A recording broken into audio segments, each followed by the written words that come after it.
Breaking news. এবার নতুন করে বিতর্কে জড়াচ্ছে তুফান।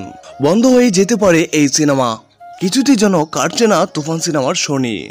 চিত্রনায়ক শাকিব খান অভিনীত এবং রায়হান রাফি পরিচালিত সিনেমাটির বিরুদ্ধে অভিযোগের পাল্লা ক্রমান্বয়ে ভারী হচ্ছে।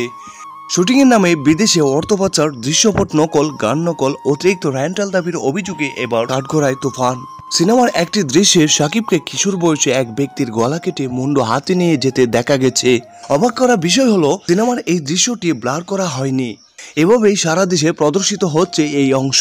এখন প্রশ্ন উঠেছে, এমন একটি ভয়ঙ্কর দৃশ্য থাকা সত্ত্বেও তুফান কিভাবে সেন্সর বোর্ডের ছাড়পত্র পেল? সূত্রের খবর, সেন্সর বোর্ডের পক্ষ থেকে মৌখিকভাবে দৃশ্যটি ব্লার করার কথা বলা হয়েছিল, কিন্তু নিয়ম নীতির তোয়াক্কা করেনি তুফান সংশ্লিষ্টরা। ভয়ঙ্কর এই দৃশ্যটি প্রদর্শিত হচ্ছে অবাধেই। তবে জানা গেছে এরই মধ্যে সেন্সর বোর্ডের কাছে তথ্য গেছে, বিষয়টি তারাও খতিয়ে দেখছেন। এমন অবস্থায় মাথা কাটা দৃশ্যটি নিয়ে সিনেমাটির পরিচালককে ডেকে পাঠানো হয়েছে। এমনকি ওই দৃশ্য সংশোধন না করা পর্যন্ত সিনেমার প্রদর্শন বন্ধ হয়ে যেতে পারে। প্রসঙ্গত, ঈদের দিন অর্থাৎ 17 জুন সর্বোচ্চ প্রেক্ষাগৃহে সিনেমাটি মুক্তি পায়। শুভকামনা রইল তুফান সিনেমার জন্য। এবং শাকিব খানকে ভালোবেসে থাকলে অবশ্যই চ্যানেলটি সাবস্ক্রাইব এবং লাইক দিয়ে রাখবেন। পাশাপাশি আপনার মূল্যবান মন্তব্যটি এখানে পেশ করতে পারেন।